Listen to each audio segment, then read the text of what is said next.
Hello, and welcome to another Dune lore video. As the newest film adaptation of Frank Herbert's Dune approaches, I've been exploring the many characters that inhabit this universe and that contribute to this epic story. This time we'll be delving once again into the evil House Harkonnen, specifically the character of Glossu Rabban, more commonly referred to as Beast Rabban, the eldest nephew of Baron Vladimir Harkonnen. If you haven't seen my video on the Baron Harkonnen, I'd encourage you to check that out as it adds some more insight into the inner workings of their house and its history.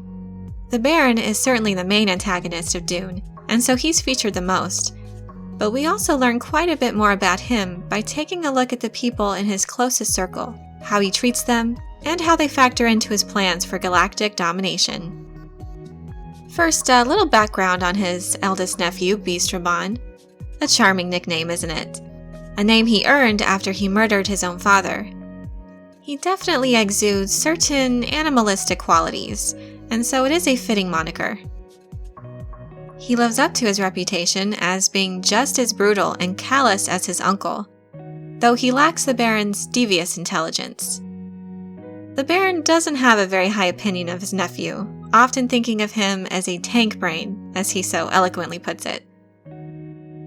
There is definitely heavy favoritism on the part of the Baron towards Beast Rabban's younger brother, Fade, who is handsome, intelligent, a murderer, all the characteristics the Baron admires. Beast has no such favor from his uncle, though because of his brutality and ability to follow orders, he is useful to him, and so he keeps him around. To the Baron, he is just a tool to be used and discarded. You might be tempted to feel sorry for him if he wasn't every bit as cruel and sadistic as his uncle.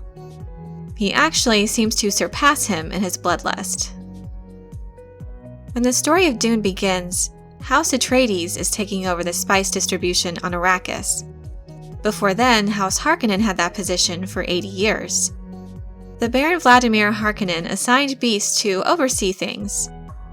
The Baron prefers to supervise matters from a distance, as he hates being on the desert planet Arrakis. And while he obviously favors Fade, he is too young at this point to be put in a position of authority, though he has great plans for him in his ploy to rule the Empire.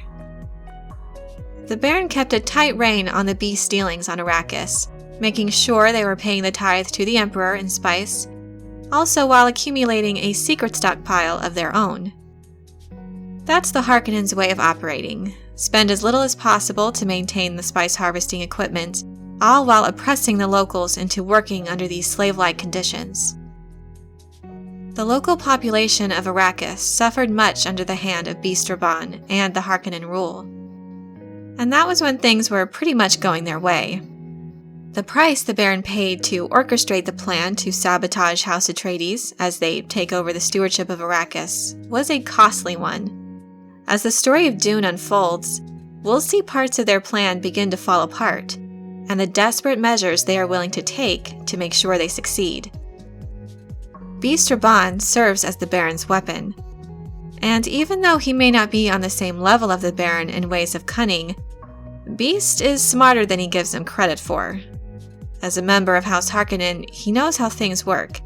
He knows the Baron's temperament, methods, and ways of punishment for those who cross him all too well. So he's smart enough to do as he's told and remain useful. But make no mistake, he's a cold-blooded killer who cares nothing for anyone and only takes pleasure in hurting others. The character of Gurney Halleck of House Atreides, who will be portrayed by Josh Brolin, harbors a deep-seated hatred for House Harkonnen. Duke Leto Atreides rescued Gurney from their slave pits on Giedi Prime, so he has plenty of reasons to hate House Harkonnen, though his malice is particularly directed at Beast Rabban, who he holds responsible for the deaths of his family, as well as the large scar he bears along his jawline. Gurney suffered more than most at the hands of Beast Rabban, and is capable of doing whatever is necessary to have a chance at revenge, no matter how long it takes. I look forward to seeing how this history between them will play out on screen. Glossu Rabban was portrayed previously by Paul Smith in the 1984 Dune movie, and by Laszlo Kish in the Sci-Fi Channel miniseries in the year 2000. They delivered decent performances, though I am really looking forward to Dave Bautista's portrayal of this character. Physically, Beast Rabban is described as low-built, with a gross face and body, with the Harkonnen paternal lines, narrow-set eyes, and bulge of shoulders. It's suggested that he'd one day most likely come to wear the same portable suspensors the Baron uses to carry himself around. You'll notice this description doesn't really fit the actor Dave Bautista that will be portraying him. He's a large man, but not in the same way that is described in the book. But by the description of his fearsome deeds, this casting choice also makes sense to me for this character to be portrayed by someone with somewhat of a beastly appearance. This is definitely a change from the book, though I must admit when reading the book myself, I did picture him as an intimidating brute, not nearly as obese as his uncle. Little physical changes like this I don't mind so much, so long as they portray the character in a way that stays true to who they are. And I definitely think Dave Bautista is capable of playing the role of the bloodthirsty Beast Rabban quite well, but we'll know for sure this December.